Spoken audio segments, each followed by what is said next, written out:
Must just be nice to get back to footy again. Yeah, it's been great pre-season. It's been exciting to spend some time with the guys, get them ready for the season, adapt to some changes, and then it's time to get out there and play some footy. It's exciting to have the game on tonight, and also get ready to play some footy. Do you sort of feel like, obviously, when the rules first came in midway through last year, you guys really exploded out the box a bit. The game really suited Teddy. Do you sort of feel like it will suit you guys again this year? Oh, I feel like you've got to make them suit your style of play. So that takes some thought from the coaches in November when the season finished, and the staff, so all staff, physical and coaching.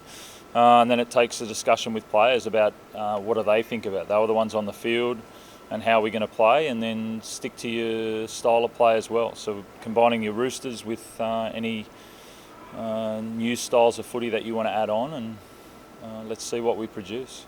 Is that been a huge focus in the off-season? No, it's not. It's an important focus, but it took. Yeah, you had to think about it and say, well, what does this mean? The game changed slightly last year. Then they decided to go and make some changes again. So you had to think about it. You had to spend some time on it, make a decision about how you're going to train and then how you're going to play towards it. And now it's time to put it on the park on Saturday for us. Well, you talk a lot about a Rooster style of play. You mentioned this. Having a Lockie Lamb come in and start the halves, the fact he's been at the Roosters since forever, essentially, right? Does that make things a lot easier than it normally would be for a guy coming in to start the halves the first time to start the season, at least? Definitely, he's been a Chloe Croc since he was a baby, and he's formed. So he knows the club and he knows what it takes to play in this club. He came through our junior system, and he's trained with us a lot. You know, he's been a very good player from a young age, playing schoolboys and the like, and he's really developed a lot over the last couple of years as well. So really looking forward to getting him out there and him playing his style of footy, but also something that's been in his blood for a long time. How much can you put a Rooster style of footy into kids when they're 14, 15, 16? Obviously he's been a part of it for a long time, but is what he learned when he was 14 years old, is that similar to what happens tomorrow or Saturday night? You know what I mean? Like, how much can you actually instill that? Definitely, that's the art of development, which is in better hands than mine at this club.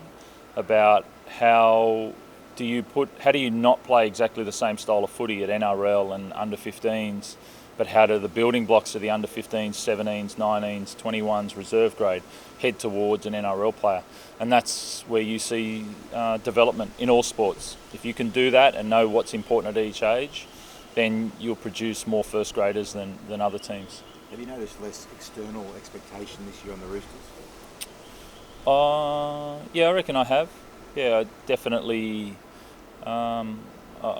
have, and that's I guess you put it in the same spot as all external bits. You observe it, but it makes no difference on how you're going to attack the season and what your expectation is of yourself. Does it say you haven't got as good a team this year? Externally, internally that doesn't say anything because the noises aren't coming from internal, but external people will have their opinion, and that's fine. That's our game. Why do you reckon that is? I don't know. That's your area, Danny, not mine. That's I believe in our team. Tell me, there's been some noise this week, obviously, that you've had to deal with Percival Cooper. Yep. What effect has it had on you and on the club? Almost none at all, because I've been pretty clear I've known about Cooper's role. I know who Cooper is, and I knew the undertaking of the two different roles simultaneously, and so therefore it's been quite transparent with us, and get on with the job. On the field, sorry. Luke Keary obviously goes from 5'8" to half-back. Does he move to the right edge as well as part of that, or how's that going on? Yeah, he'll sort of look to sort of dominate that side, and he's spent a lot of time there, and I'm looking forward to him running the game. He's probably been running the game for a while in his eyes, but I'm looking forward to that move into the halfback role, put the 7 on his back and dominate the game. you seen extra spring in his step because he's got that almighty, I guess, that all power in the side now? Yeah, so I think he's 28 now. You know, we've seen him play amazing games over the years, and he's a very dominant role. So we don't want him to change him and who he is, but he also manages our games. He's also ran the way that our team has played. So allowing him to continue to do that, but do it with the 7, allow some of the younger halves to come on and play that 5'8" role. That's his progression. That's his natural progression in the game. There's some amazing players that have done that in the past, that have been halves as kids, came in as 6s and then moved to 7s to dominate career. Possibly somebody no higher than someone up north of the border did that for quite a while. So it's a natural progression in our team, the way that he needs to play. And any update on Joseph? Have we had any word from the NRL? Has he been cleared at all? Do you know anything? No, nothing as yet. No, we haven't. I'd say it's, hopefully it won't be too far away. I think all submissions are in, but there's been no word as yet. Trent, just your thoughts on Manly. Obviously, it's very early in the season, and you've made it quite a point that you really concentrate and focus on yourself in those early stages. Yep. But you're obviously going under strength Manly side with Roy Mitchell.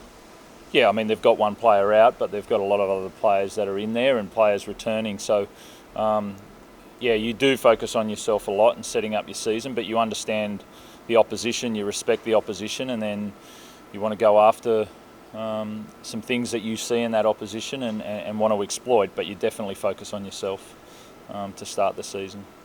Trent, I spoke to Sonny the other day. He said he's had a chat to you about slowly working his way in and learning about coaching. Is that something that you want to help him with, and learn how to be a coach and learn how to mentor people?